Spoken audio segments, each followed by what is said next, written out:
Merci de nous rejoindre, vous qui nous suivez sur le web. Oui, on a la voie de travail après, forcément. Quel moyen pour promouvoir l'égalité professionnelle, ces sujets de diversité? C'est le deuxième volet de cette matinée que vous suivez depuis tout à l'heure, 9 heures, avec nos experts. Je remercie encore une fois Delphine Douetto, Jean-Marie Lambert, Isabelle Calvez et vous-même, vous qui êtes ici au Pré-Catelan, ou chez vous, ou au bureau. Merci d'être là. C'est des sujets importants, évidemment, cette diversité, tout le monde en parle. On parlera de mademoiselle Schiappa, madame Schiappa, oui, il ne faut plus dire mademoiselle, effectivement. Isabelle, je me tourne vers toi. On parle des chiffres tout à l'heure quand on a commencé. Je ne sais pas si Jean-Marie va apprécier, mais enfin, combien de femmes au COMEX chez Suez? 4 sur 10. Ah, c'est plutôt pas 40%. mal. Voilà. Donc, alors, qu'est-ce qu'on a comme fonction? On a la tienne, évidemment. Alors, on a la patronne de toute l'activité internationale, c'est-à-dire beaucoup de monde. La patronne de toute la France, 30 000 personnes. Donc, c'est des gros postes opérationnels. Puis, la DRH et la DIRCOM. Jean-Marie, peut-être une petite réaction? Pas une réaction. Nous, c'est 1 sur 8. Donc, on a une marge de progression. Voilà. Delphine, les chiffres. On est pas mal si en pourcentage global dans l'entreprise. On est à quoi? 50, c'est ça à peu près? 51%, 49. Et au niveau du comité de direction, on a 4 femmes quand même sur 12. Sous le regard attentif de Carlos, le président de DP France. Isabelle, je me tourne à nouveau vers toi. Merci Jean-Marie. On est dans des métiers traditionnellement d'hommes, on a des biais culturels, on a des habitudes, tu parlais tout à l'heure des tenues. Voilà. Comment on fait pour appréhender ce sujet et pour pas en faire un gadget, mais avancer concrètement? Comment vous avez ausculté la situation quand tu es arrivé? Alors, d'abord, on s'est réunis avec les DRH. D'abord, on a fait le constat c'était pas très brillant en termes de diversité, d'égalité hommes-femmes, et on a construit ensemble un plan de progrès, d'amélioration sur. Qu'est-ce qui n'allait pas avant de parler de ce plan? Qu'est-ce qui n'allait pas? Il y avait on avait, on va dire, pas assez de femmes, dans les métiers opérationnels. Donc pas de pipe aussi, pour faire grandir les femmes dans les métiers opérationnels. Pas assez de femmes dans le management. Alors, ceci dit, pour se consoler, je vais vous donner un exemple quand même qui est assez parlant. On avait, dans le management, on voulait arriver à 30% de femmes dans le management.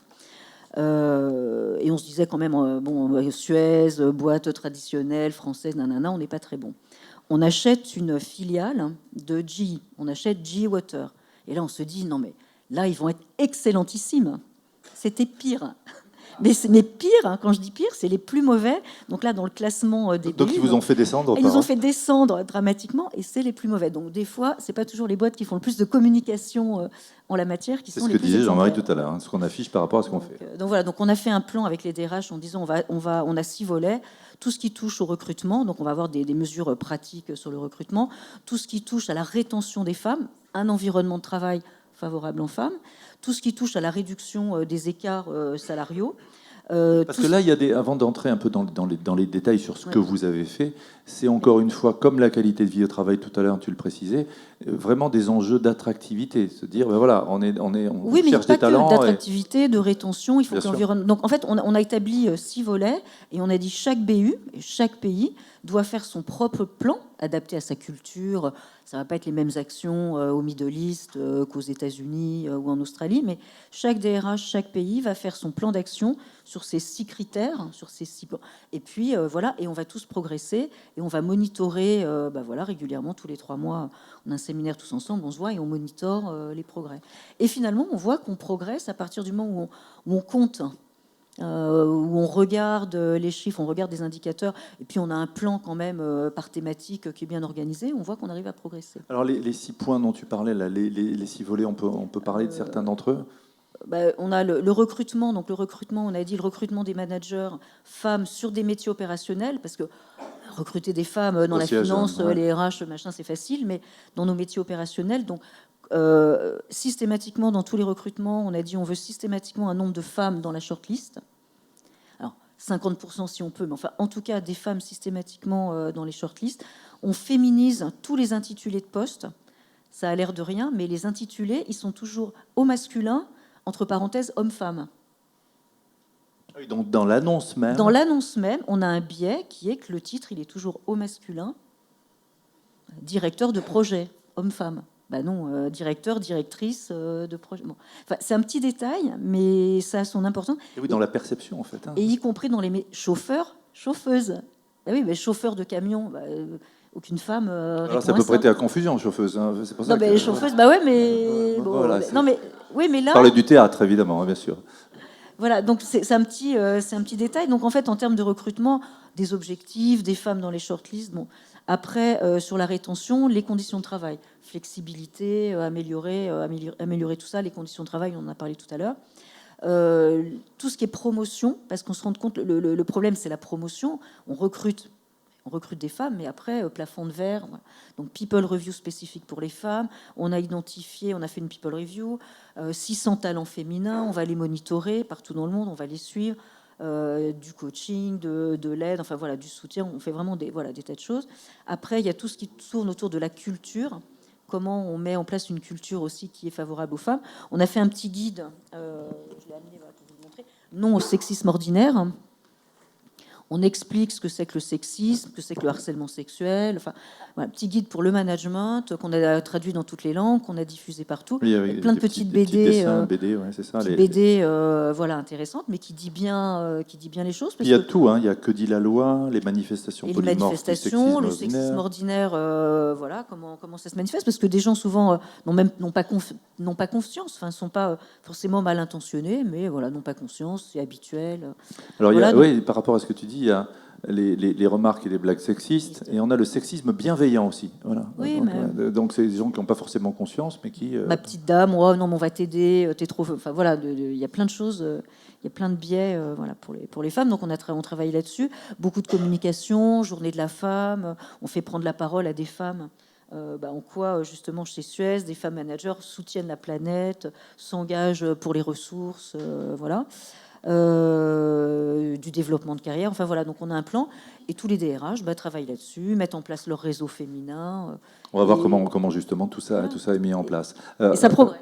Voilà, et ça progresse. Réaction Delphine par rapport à ce que disait à l'instant Isabelle, le fameux plafond de verre, parce qu'on est bien à 50%, mais peut-être un peu moins bien, plus on monte, hein, en fait. Hein. Oui, effectivement, on a besoin de travailler. En fait, on a monté, nous, un réseau communautaire de collaborateurs qui est directement rattaché au département diversité et inclusion aux États-Unis. On a des communautés professionnelles dans chacun des pays. Et l'idée, c'est effectivement de travailler sur deux aspects. À la fois, travailler avec chaque membre du comité de direction pour faire une analyse de leur mixité, de leur diversité, aujourd'hui, c'est quoi l'état des lieux. Et puis aussi travailler par des actions terrain. On a une équipe aujourd'hui de 20 collaborateurs qui m'a rejoint sur cette communauté, et on va mener des actions, des ateliers, du mentorat, du parrainage, du sponsor, etc. Mais l'idée, c'est vrai, c'est de parler de beaucoup plus de mixité, de diversité que juste homme-femme. En fait, on se rend compte, notamment chez ADP, qu'on a une vision parfois... c'est que la femme qu'on veut mettre en avant. Non, l'idée, notre enjeu, c'est aussi de faire venir des hommes. Heureusement, il y en a un petit peu dans notre équipe. C'est vraiment à la fois, comme le disait très bien Isabelle, au niveau des ressources humaines, on a besoin, par exemple, d'hommes. On va voir les gestionnaires de paye. Quand on regarde la mixité au niveau des gestionnaires de paye, on a vraiment besoin absolument d'avoir des hommes gestionnaires de paye. Dans les services informatiques, on a besoin d'avoir des femmes. Donc, le sujet de la diversité... Je dis souvent, oui, pour convaincre les gens de venir rejoindre la communauté, c'est finalement comment est-ce qu'on peut servir des clients divers si nous-mêmes en interne, on n'est pas divers. Enfin, la diversité de nos clients doit se refléter aussi en interne. Alors, tu commençais à en parler, parle-nous de iWin. iWin, c'est comme ça que ça s'appelle. Oui, voilà. Inclusion Woman in... Voilà, explique-nous, parce que c'est toi qui est un peu le leader sur la leaduse sur ce sujet-là. Eh oui, attendez, voilà. Raconte-nous ce en quoi ça consiste, et puis toi qui développes les talents, justement, et les talents, quels qu'ils soient, dans leur diversité. Qu'est-ce que tu fais? Tu commences à nous en parler. Donc, très concrètement, on a monté, j'ai fait appel à des candidatures. Donc, on a aujourd'hui 20 personnes, 5 hommes seulement et 15 femmes. Et bien, comme je le disais, ils sont venus spontanément, en fait. Ils sont venus, on se réunit régulièrement, on a un plan d'action, on a enfin défini un plan d'action très riche pour cette année, parce que je viens de prendre cette communauté en main il y a 2-3 mois seulement. Et on a un plan d'action très riche, donc on va faire des ateliers de réflexion, on va éveiller les consciences sur le sexisme ordinaire, par exemple, en faisant des petites vidéos style caméra café, pour que à la fois et les hommes et les femmes puissent voir que c'est pas que les femmes qui sont aussi qui sont concernés, c'est aussi les hommes. On va mener des actions du type parrainage, sponsoring. On va mener des formations sur les biais inconscients, puisqu'il y a un certain nombre de biais dont on n'a même pas, nous, conscience, et les femmes comme les hommes. Voilà, exactement. Avec son guide. Ce qui est important aussi, c'est que le président, et je me tourne vers Carlos, le président est impliqué. Il y a un gros travail CODIR, et puis un travail aussi avec les collaborateurs sur le terrain. Alors oui, il était essentiel que pour cette communauté, on ait un sponsor. Et heureusement, Carlos est tout à fait sponsor de cette communauté. Et il a, quand on a publié, comme beaucoup d'entreprises, l'index égalité femmes-hommes, on peut être assez content de communiquer 89 sur 100. Et la première remarque de Carlos, ça a été « mais je serai satisfait quand on sera à 100 ». Donc on a un bel engagement de notre président là-dessus. Un bel objectif ambitieux. Jean-Marie, par rapport à ces sujets, même si au COMEX, c'est pas encore ça, il y a de belles ambitions, et je dirais même que vous allez au-delà des obligations légales. Hein. Alors, premier point, d'une part, l'égalité homme-femme s'inscrit dans un plan beaucoup plus général chez Veolia, puisque nous avons évidemment des plans de lutte pour favoriser la diversité au sens très large du terme. C'est à ce titre-là, d'ailleurs, qu'on a signé la charte de l'ONU sur les LGBTI. À ce titre-là, on a une politique sur le handicap qui est assez lourde et forte. On a une politique aussi sur la promotion sociale qui est importante. Et sur l'égalité homme-femme, ça fait partie des 2 engagements clés qui ont été pris par Antoine Frérot personnellement. Et ça, je ne saurais jamais insister sur le rôle du management au plus haut niveau sur ces sujets-là. C'est de favoriser la mixité et l'internationalisation du management, pour que le management ne soit pas représenté que par des mâles blancs largement quinquagénaires, à cravate, dans mon genre. Bon. Même si je ne suis pas suicidaire, donc il faudra attendre pour mon poste au COMEX. Bon. Derrière, mais ça ne dépend pas de moi, ça dépend d'Antoine Frérot. Derrière, effectivement, sur l'égalité homme-femme, plusieurs choses à remarquer. Comme je l'ai dit, il y a des statistiques très très différentes selon les pays, donc des problématiques qui peuvent être très différentes. On parlera du top management ensuite. Hein. Déjà, sur l'ensemble de la population, on a mené assez vite des actions de prévention du sexisme, puisqu'on avait signé les chartes avec le ministère du droit des femmes à l'époque du précédent gouvernement, comme d'autres entreprises. On a fait beaucoup de conférences avec Brigitte Grésy, entre autres, etc., sur la prévention du sexisme ordinaire, y compris au plus proche du terrain, dans des BU qui n'étaient pas forcément prédisposés. Et on a reçu un très bon accueil, y compris, par exemple, dans une entreprise comme Recyclage et Valorisation des Déchets. Donc vous pouvez imaginer en Ile-de-France que la population, on a à peu près 45 nationalités qui travaillent dans cette population-là, avec une forte dominante masculine, comme vous pouvez l'imaginer. Et c'est vrai qu'il n'est pas gagné. Hein. C'était pas gagné, mais ça s'est très très bien passé. Et Recyclage et Valorisation des Déchets, aujourd'hui, est une des entreprises en pointe chez nous sur la prévention du sexisme et sur la promotion de l'égalité homme-femme, y compris sur les postes opérationnels. Il a fallu 5 ans, mais là aussi parce que le patron s'en est personnellement occupé. Donc il y a ce genre de choses que l'on fait. D'autre part, on fait, et je l'assume, on a mis un peu de temps, mais il y a des sujets sur lesquels on fait de la discrimination positive, il faut le dire. Par exemple, sur les formations. Lorsqu'il s'agit de faire des formations de talents, des formations de cadres à potentiel, des formations de cadres supérieurs, on veille à assurer un pourcentage non négligeable de personnes de sexe féminin dans ces formations. De même qu'on fait la même chose pour les internationaux, d'ailleurs. Le problème n'est pas tout à fait le même, mais il n'empêche que si on veut sortir de l'image boîte franco-française avec des X-Pons et des Sciences Po, il faut qu'effectivement on fasse un peu différemment. Bon, donc il y a ça. On a créé un réseau de mixité mondiale qui s'appelle WeDo, qui est ouvert à tout le personnel, tous ceux qui disposent d'une adresse internet Veolia, qui est un réseau de mixité, donc qui échange régulièrement sur tout un tas de sujets, où chacun est libre de poster des choses qui le concernent, qui concernent l'entreprise, des initiatives. On fait un certain nombre de journées, en particulier le 8 mars, Journée internationale des droits des femmes. On a décidé de faire des actions mondiales évidemment au siège, mais aussi dans les BU, pour effectivement populariser un certain nombre de sujets, permettre des expressions de mixité, avec des conférences que l'on fait de façon assez régulière. C'est quelque chose qui marche bien, et qui plus est, Antoine Frérot a décidé de donner des objectifs quantitatifs pour le top management. Top management parce que, autant sur l'encadrement général, on a un taux de féminisation qui est convenable, hein, on doit dépasser les 25%, comme je l'ai dit tout à l'heure. Cela dit, avec les nuances qu'apportait Isabelle, quand on regarde dans les endroits où sont les femmes, eh ben, dans les fonctions support... Souviens-toi, Patrick Juvet, hein, c'est ça. L'idole de notre jeunesse, hein, Frédéric. Absolument. Il y a longtemps, les jeunes, ils ne savent pas qui c'est. Ils ont bien de la chance, d'ailleurs. Bon. Et donc, derrière, effectivement, promotion des femmes dans les métiers opérationnels. C'est à ce titre-là qu'on participe à Elle Bouge, qui est un réseau que certains connaissent, qui est un réseau de femmes qui font la propagande des métiers techniques dans les universités, dans les grandes écoles, pour dire effectivement que c'est pour elles aussi. Et c'est un réseau qui marche très très bien. Parlons du réseau cadre féminin qu'on a dans le monde entier, par pays, et oui. Peut-être nous dire aussi ce qu'on fait sur la France, en particulier, Jean-Marie. Sur la France, ce que l'on fait, c'est qu'effectivement, on a un réseau de femmes cadres sur la France, par BU. On a des objectifs sur la France qui existent en matière de féminisation du management. Et puis, il y a des exemples. Parce qu'en fait, le problème dans ces trucs-là, c'est que les grands mots, ou même les déclarations du DRH ou du président, c'est bien, mais il faut voir des exemples.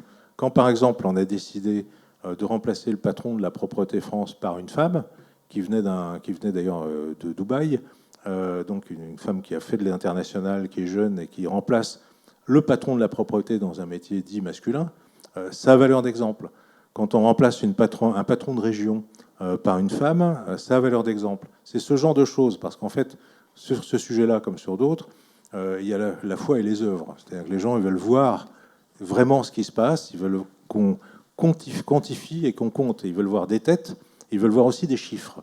Ce qui fait qu'on a des indicateurs, comme sur d'autres, sur la féminisation du management, qui jouent. Et je terminerai par un exemple qui est à l'international, le Japon. Je parlais du Japon, pays le plus sexiste, à mon avis, avant l'Arabie Saoudite. Bon. Quand on a décidé de nommer une DRH femme au Japon, avec le patron de la zone, c'était il y a 5 ans, les gens nous ont dit « vous êtes fous ». Les syndicats ne voudront jamais parler avec elle, les cadres vont la mépriser totalement, c'est pas possible. Réaction qu'on n'a jamais eue au Maroc, qu'on n'a jamais eue au Niger, parce qu'on a des DRH femmes au Niger, au Maroc aussi, mais au Japon on les a eues. Et bon, ça a tellement bien marché qu'on a décidé il y a 1 an de nommer une patronne femme. Alors là, c'était la révolution absolue, mais qu'est-ce qu'on s'est dit ? On s'est dit, au Japon, on est dans une position de challenger. On n'est pas dominant dans nos métiers, on fait des acquisitions, on progresse bien. Donc il faut qu'on marque notre différence par rapport au tissu traditionnel industriel japonais. Puis pour l'attractivité. Voilà, en montrant qu'on n'est pas pareil et qu'on apporte d'autres choses, y compris en style de management.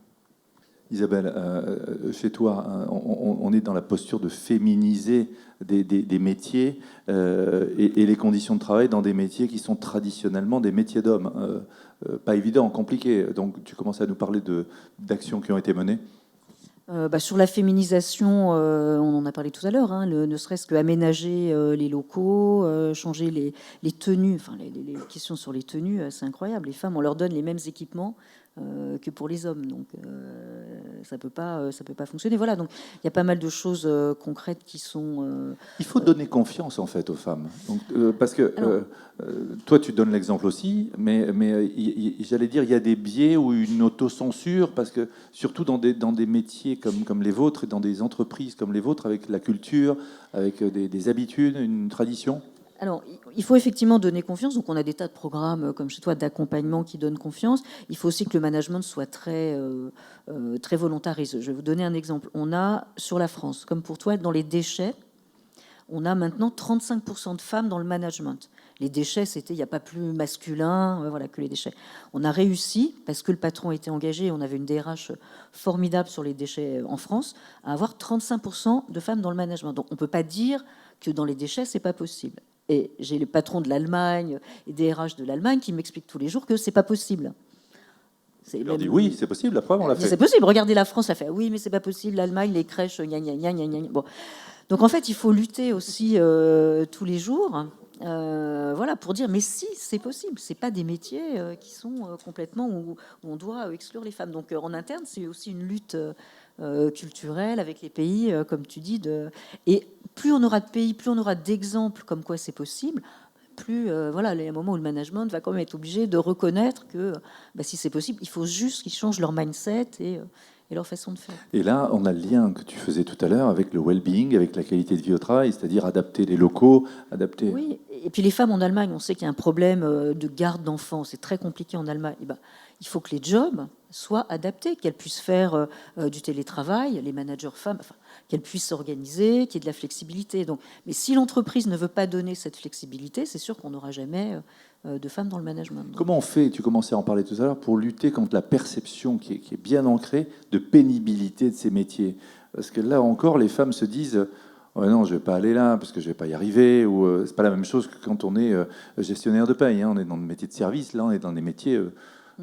Il faut faire. On essaye de faire. Alors en Belgique, il y a eu une campagne sur les réseaux sociaux justement pour le recrutement de femmes chauffeurs. Il faut utiliser les biais modernes, les réseaux sociaux, montrer que ces métiers peuvent être féminins. Voilà, il y a pas mal de communication à faire sur le. Et c'est vrai qu'on n'a pas l'habitude de faire des campagnes de communication pour recruter des femmes chauffeurs. Voilà, maintenant il faut le faire. Donc il y a beaucoup de communication à faire. On a eu pas mal de débats avec les partenaires sociaux. On signe tout à l'heure, à 12h, notre accord égalité hommes-femmes européen avec les partenaires sociaux. Donc on a eu le débat sur féminiser les métiers opérationnels, mais aussi masculiniser les métiers féminins. Donc on a dit Delphine tout à l'heure. Donc dans les fonctions support, alors centre d'appel, CSP, comptabilité, achat, 80% de femmes. Donc là, on a dit OK, on va travailler on va dégenrer en fait les métiers. Donc dégenrer les métiers masculins versus féminins et dégenrer les métiers féminins versus masculins. Donc ça aussi, ça va concourir à la diversité, une meilleure diversité en général. Donc voilà, il y a plein d'exemples comme ça. C'est des petites choses en fait, mais voilà, c'est ces petites choses qui font que ça devient concret. Et pas juste des grands principes inscrits sur la plaquette au panthéon de la com des entreprises. Delphine, réaction? Oui, pour revenir justement sur cette partie chiffres, et très très concrètement, c'est compliqué de se dire on veut arriver à 50-50, notamment quand on parle des métiers techniques. Et donc du coup, notre approche, notamment avec iWin et avec chacun des membres du comité de direction, c'est de se dire on va analyser la couche collaborateur, à combien on est? On prend les métiers des R&D ou d'informatique, on est à 20%. Très bien, on regarde les managers de proximité. Et là, on est à combien? On est à 10%. Comment ça se fait que si vous avez 20% de représentation au niveau collaborateur, on doit le retrouver sur les autres niveaux? Et c'est comme ça, en tous les cas, ça va être notre objectif, en tous les cas, en tout premier lieu. Et ce que j'ai noté qui est intéressant, c'est que tu fais tout pour que les hommes concourent à cette diversité aussi. Il y a un vrai enjeu de performance derrière la question de l'égalité femmes-hommes, derrière la question de la diversité. Donc on a besoin du point de vue de tout le monde. Donc oui, les hommes qui ont tendance à dire mais non, ça c'est un truc pour les femmes, iWin c'est pas pour nous, c'est pour les femmes. C'est bien de leur faire comprendre que non, l'enjeu il est autant pour les hommes que pour les femmes.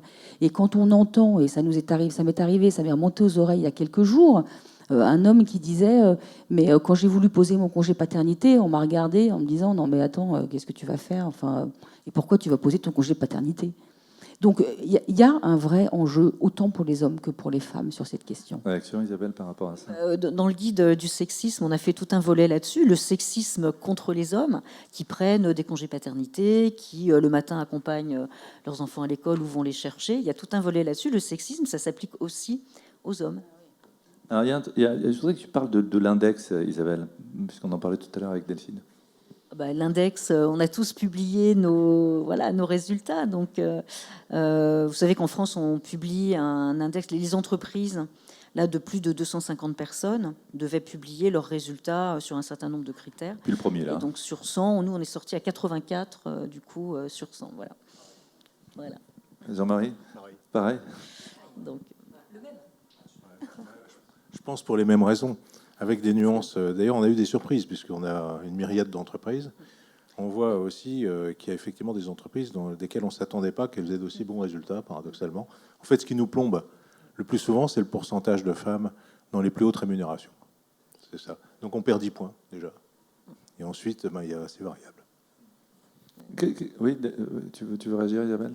Non, je pensais à la question de l'égalité salariale, qui est un vrai sujet. Je voulais juste vous donner un exemple sur ce sujet, parce que quand je suis arrivée chez Suez, si on prend une moyenne mondiale et qu'on regarde tous les salaires mondialement des femmes cadres et des hommes cadres, on arrivait à peu près 20% d'écart. Donc j'étais horrifiée, évidemment. J'ai dit, bon, il faut qu'on creuse, il faut vraiment qu'on creuse. Donc on a décortiqué, on a pris des grades haies, grade par grade, quel était l'écart grade par grade. Là, en fait, l'écart n'était jamais supérieur à 10%. Donc on se dit, tiens, c'est bizarre, c'est jamais supérieur à 10%, comment ça fait 20? Et en fait, on se rend compte, c'est parce qu'on n'a pas assez de femmes.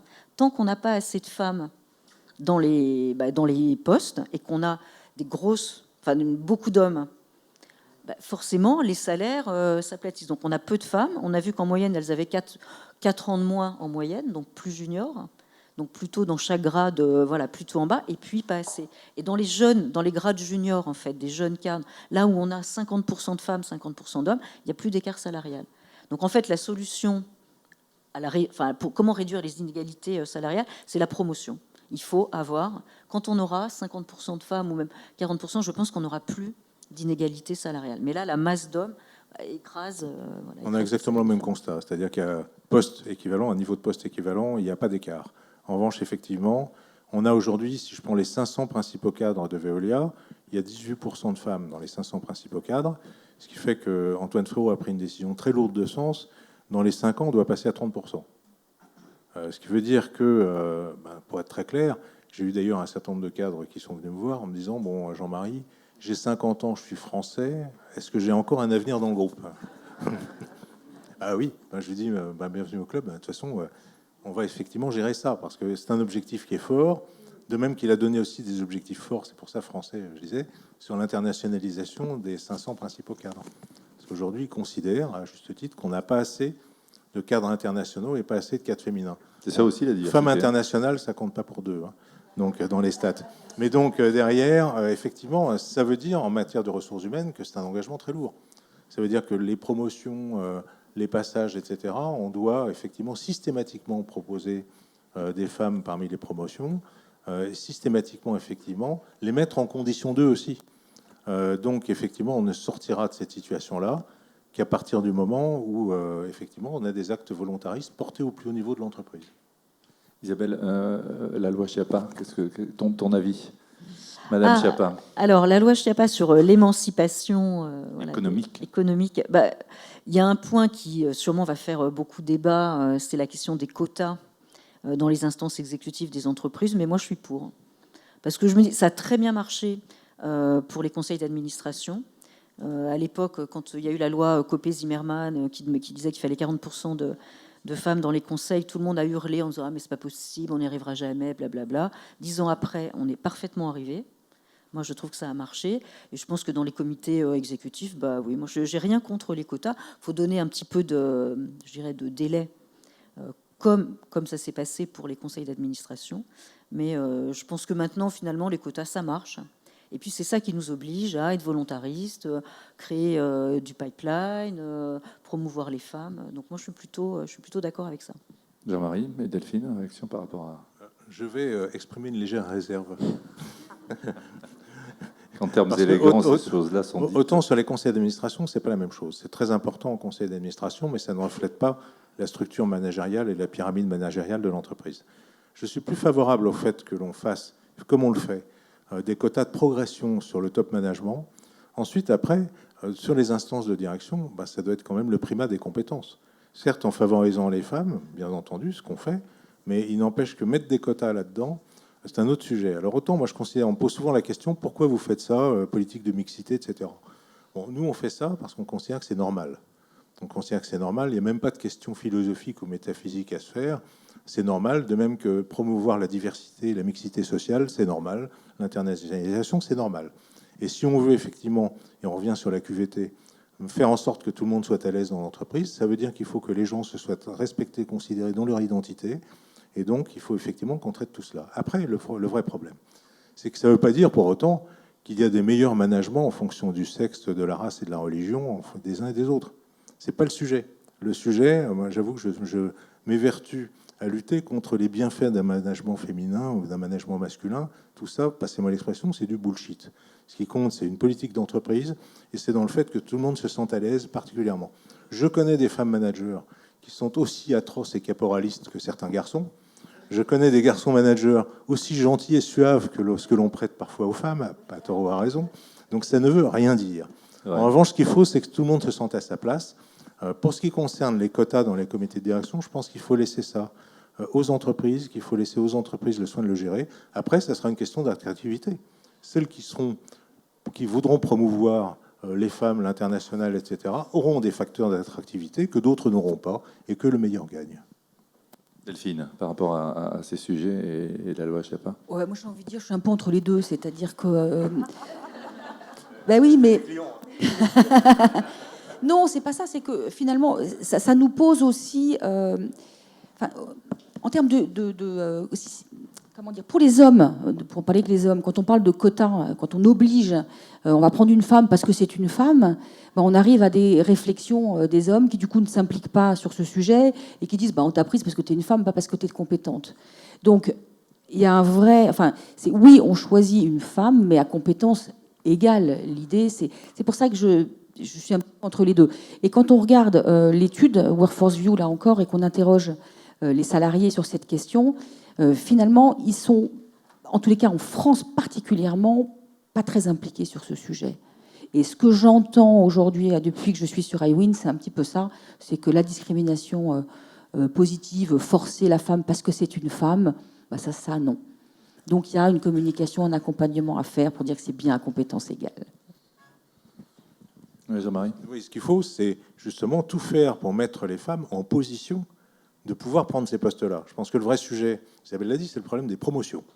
D'ailleurs, d'une façon générale, il y a un indicateur dont on manque chez Veolia et qu'on est en train d'essayer de calculer, ce qui n'est pas simple, c'est les taux de promotion par pays et par métier.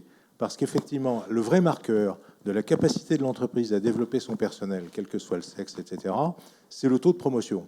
Et si on veut effectivement avoir des femmes de plus en plus nombreuses dans les comités de direction, les comités exécutifs, etc., ça veut dire qu'il faut qu'on fasse un effort particulier pour elles. C'est là, en ce sens-là, où je suis pour la discrimination positive, pour effectivement favoriser de plus en plus l'émergence de femmes à fort potentiel, capables de prendre ce type de poste. Alors, ce qui me rassure, d'ailleurs, c'est que dans le corps social de l'entreprise, quand je vois la population des femmes sous 45 ans, très franchement, il y a du potentiel. Il y a un vivier considérable. Quand des vieux crétins comme moi sont partis à la retraite, il y aura largement de quoi me remplacer. Donc, il faut les mettre en visibilité. Isabelle, Régis, oui, mais puis Delphine. Vous le dites vous-même dans votre enquête, il y a un passage dans votre enquête qui est très intéressant sur le népotisme. Il y a un népotisme masculin, je veux dire, dans tous nos grands groupes et toutes nos sociétés. Et le seul moyen, je pense... on voit bien que on l'a aussi dans les PME, quel que soit le type d'entreprise. On voit quand même bien que malgré tous les efforts qu'on fait, ça progresse pas vite. Donc c'est pour ça que je pense qu'il y a un moment où il faut taper du poing sur la table et dire oui, il y a des quotas, pas moins de 40% d'un genre versus un autre. Donc, ça a très bien marché pour les conseils, alors qu'on avait exactement les mêmes arguments. Ah oui, mais la compétence d'abord, il faut quand même qu'elle soit compétente. Sous-entendu, les femmes ont approuvé leurs compétences quand même 2 fois plus que les hommes. Donc, il faut que tu réagisses, Jean-Marie. Oui, non, mais elle a raison. Simplement, je voudrais parler aussi d'une autre forme de népotisme. Je l'ai cité tout à l'heure. Si c'est pour avoir autant de X-Pont, mes femmes, qu'il y a de X-Pont masculins dans les entreprises, ou de X-Mine, ou de Sciences Po ENA... Ce seront des clones. C'est la même chose. Attends, franchement, le problème de la mixité et de la diversité, elle se pose sur tous les sujets, y compris sur la diversité des origines universitaires, sociales, de type de formation. Alors attends, je rebondis là-dessus justement, Jean-Marie. Ça veut dire qu'il faut qu'il y ait une évangélisation et que dès le départ, dans les DUT, dans les écoles, là, il y a des choses qui sont faites chez Veolia. Non, ça veut dire que c'est chez nous que ça doit se passer. Oui. C'est-à-dire que chez nous, on doit avoir des mécanismes de promotion interne qui permettent à des gens qui n'ont pas forcément... qui ne sont pas forcément nés dans les bons milieux sociaux, qui n'ont pas forcément fait Hoche ou Ginette, qui puissent effectivement évoluer dans l'entreprise et progresser dans l'entreprise. Alors, on a de très bons exemples. Cela dit, là, c'est pareil. Si on fait le quota au comité exécutif de la plupart des grands groupes, et si vous faites les conseils d'administration, c'est assez rigolo. Bon, c'est quand même assez rigolo. La féminisation du conseil d'administration s'est traduite aussi par des clones, des gens qui ont fait les mêmes diplômes, les mêmes formations, qui souvent cumulent un certain nombre de postes d'administratrices. De tickets partout. Et donc, effectivement, il y a quand même un sujet là-dessus. Alors, je ne dis pas que c'est mal, je dis simplement qu'il faut réfléchir là-dessus et que la diversité est un problème extrêmement général. Ça se favorise, ça s'encourage, et c'est quelque chose qu'il faut vraiment développer, sinon on rate des occasions. Parce que, comme ça a été dit presque cyniquement tout à l'heure par ma collègue de droite, si on veut être attractif, si on veut avoir des clients que l'on respecte et tout ça, et si on veut toucher des populations que l'on ne touche pas aujourd'hui, ben ça veut dire qu'il faut qu'on soit davantage à l'image de nos clients et des populations qu'on dessert. C'est ce que tu disais tout à l'heure quand tu parlais de, justement, quand tu as des délégations de service public, c'est-à-dire qu'ils sont de plus en plus attentifs. Hein. Oui. Elle bouge, ça c'est une initiative intéressante, raconte-nous. Alors Elle bouge, c'est une association qui s'est montée, je pense que vous y êtes aussi, Elle bouge. C'est une association qui s'est montée, qui a été développée pour que des femmes qui sont dans des BTS, des UT, des écoles d'ingénieurs, des universités, qui ne sont pas forcément attirées par des métiers techniques, puissent venir dans des entreprises à métiers techniques et qui rayonnent évidemment dans les collèges et les lycées pour expliquer qu'effectivement, ça doit pouvoir se faire.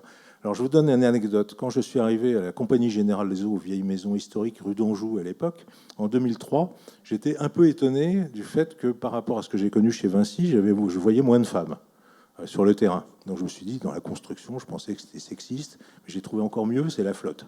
Bon. Et donc, j'ai demandé à mes services le quota, ils se sont dit, ce type, il est fou, c'est le quota des candidatures spontanées. Et combien on recevait de candidatures spontanées femmes parmi les ingénieurs et techniciens. Ça, c'est un bon indicateur. Oui, aussi, hein. Alors d'autant que les femmes qui sortent de BTS, de DUT, d'école d'ingénieurs et de fac dans des trucs techniques, ça fait à peu près entre 20 et 30% des promotions. Eh bien, le résultat des courses sur un an, c'était 5%. Donc ça voulait dire que déjà, dès les candidatures spontanées, une entreprise comme la Compagnie Générale des Eaux, pourtant vieille maison prestigieuse, où on pouvait espérer rentrer stagiaire et terminer retraité, avec des conditions de travail qui ne sont pas les pires du monde, eh ben, attirait que 5% de femmes, déjà au stade de la candidature spontanée. Donc Elle bouge, ça vise à travailler sur tout ce réseau-là et tout ce vivier-là, pour faire en sorte que des gens qui ne pensent pas à nous puissent y penser. Et ça, je crois qu'effectivement, c'est un réseau qui fonctionne remarquablement bien, qui marche bien et qui a de bons résultats. Donc on a effectivement multiplié nos candidatures spontanées. Isabelle et puis Delphine. Dans les idées de peut-être future loi Schiappa et dans le rapport Montaigne, je ne sais pas si vous avez vu le rapport Montaigne qui vient de sortir sur l'égalité professionnelle, il y a pas mal de choses sur les stéréotypes dès l'école en fait. Et en fait, dès l'école, il faut lutter contre les stéréotypes où on oriente les filles vers les métiers féminins et les garçons vers les métiers masculins. D'où le fait qu'on n'a pas assez de femmes dans les métiers techniques aujourd'hui, même les métiers du numérique, les métiers du digital. On n'a pas l'école 42, qui est un truc génial, il y a 15% de femmes. Parce que dès l'école, il y a ce stéréotype qui existe encore. En fait. Donc il faut arriver aussi, enfin il y a un travail de l'éducation nationale à faire sur ces sujets-là pour nous amener effectivement des candidates. Et même quand elles font des formations techniques, elles ne s'orientent pas forcément vers des métiers techniques. Oui, il y a presque une autocensure, hein, quelque part. Delphine, réaction avec peut-être une anecdote. Oui, il y a une anecdote, mais c'est vrai qu'on a mené une étude auprès des femmes d'ADP en Europe pour justement essayer de comprendre qu'est-ce qui fait qu'à un moment donné, une femme ne va pas lever la main. Et finalement, les trois critères qui vont ressortir, c'est qu'elle manque de sponsors en interne, c'est qu'il y a des biais inconscients, des préjugés inconscients, et qu'elles ont besoin de rôle modèle. C'est les trois aspects. Donc c'est vrai qu'on a besoin de les accompagner. Et je me souviens d'une anecdote entre la différence du leadership masculin et féminin, mais un peu par rapport à ce que vous disiez, Jean-Marie. Il y a un grand DG du CAC 40 qui disait « Mais moi, quand j'ai une femme qui rentre dans mon bureau pour me demander un poste, je lui donne automatiquement le poste. » Pardon. Ce qu'il voulait dire là, c'est que quand une femme ose venir me voir pour me demander un poste, c'est qu'elle a largement les compétences. Disais, et donc oui, c'est dans ce sens, je voulais rejoindre tout à l'heure ce que vous disiez, Jean-Marie, sur le fait qu'on a besoin d'aider les femmes à oser lever la main, parce qu'elles se sentent effectivement jamais prêtes, jamais ayant toutes les compétences. Et donc là, c'est vrai qu'il y a un besoin particulier d'accompagnement. Jean-Marie ? Oui, il y a deux choses que l'on fait à titre concret pour ça. On a monté une formation spécifique qui s'appelle Women in Leadership, en français dans le texte. Pourquoi on l'a montée comme ça ? Parce qu'elle a été montée en test par nos équipes américaines. Donc nos équipes américaines, qui ont rayonné évidemment sur les pays anglo-saxons, ont monté une formation lourde de ce type-là, et ça a tellement bien marché qu'on l'a étendu à l'ensemble du monde, avec évidemment des versions en français, des versions en espagnol, et c'est un truc lourd, c'est 4 fois une semaine, avec des femmes. La population concernée sont que des femmes, mais parmi les intervenants, il y a des hommes qui sont des managers de l'entreprise, et il y a un certain nombre de sujets sur aussi la vie courante, la perception, les postures, etc. Et c'est un truc qui marche remarquablement bien. Donc ça, c'est un premier point. Et la deuxième chose que l'on développe de plus en plus, c'est le mentorat. Le mentorat, qui effectivement, on le faisait, on bricolait un peu jusqu'à présent, et maintenant, entre guillemets, on l'industrialise dans la mesure où on prend conscience du fait que de plus en plus, alors on a commencé par les femmes, maintenant il y a de plus en plus d'hommes qui disent et nous oui. C'est comme le coaching, le phénomène du coaching, c'est typique aussi, puisqu'on développe le coaching de plus en plus, et ça a commencé effectivement par les femmes, parce que peut-être de façon un peu paternaliste, je n'en disconviens pas, et de même maintenant, effectivement aujourd'hui, il y a de plus en plus d'hommes qui disent pourquoi pas nous, etc. Et donc ça marche très très bien. Isabelle, dernier mot par rapport à tout ça. Et par rapport aux engagements que prend Suez, là, tu disais, tu vas nous quitter, tu vas les signer, c'est à midi, tu m'as dit.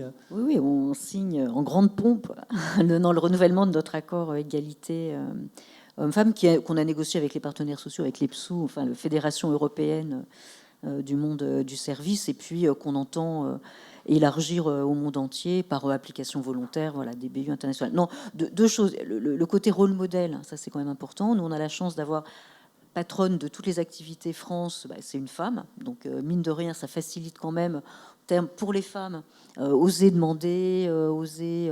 Tu vois les changements de comportement. Oui. Et puis, patronne de toute l'international aussi. Enfin, je veux dire, des pays, toute l'Asie, toute l'Australie, tout le Middle East, c'est une femme. Et donc, tu vois aussi, pardon, oui, parce que forcément, ça donne de la confiance, ça libère un peu les énergies. Je dis ça aussi et elles-mêmes sont beaucoup plus sensibles dans les promotions à faire en sorte que ça soit quand même un peu plus diversifié. Donc, rôle modèle, c'est important. Ouais. Mentoring, nous, on fait du mentoring aussi pour les garçons, enfin, pour les femmes et pour les hommes. Les femmes sont toujours mentorées par un homme. Enfin, on essaie de faire plus ça, les femmes par un homme et les hommes par une femme, pour justement faire de la mixité. Parce que dans le mentoring, ce qui est bon pour les femmes, c'est bon pour les hommes aussi. Et puis, ça fait progresser et chacun apprend en termes de diversité. Voilà, il y a plein de petites choses comme ça qui sont intéressantes. Il y a des parallèles que tu as pu faire avec Carrefour, où c'était quoi? C'était 110 000 collaborateurs que tu avais sur le côté armée en marche et hommes aussi, avec des biais... Il faut être très volontariste. Je veux dire, Carrefour, le problème, c'était, par exemple, les directeurs d'hypermarchés. Il y avait 220 hypermarchés, 8 femmes directrices d'hypermarchés, 8 sur 220. Je ne vois pas pourquoi les femmes n'étaient pas capables d'être directrices d'hypermarchés. Nous saluons Soed, et quand on a commencé à dire aux femmes pourquoi elles n'étaient pas directrices, parce qu'on disait le directeur doit être mobile, H24, n'importe où, de Dunkerque à Toulouse. Les femmes se retiraient du jeu en disant moi j'ai une famille, des enfants, je ne peux pas être mobile du jour au lendemain. Et on leur disait présence, ce qui compte c'est d'être présent sur le terrain de 5h du mat à 22h.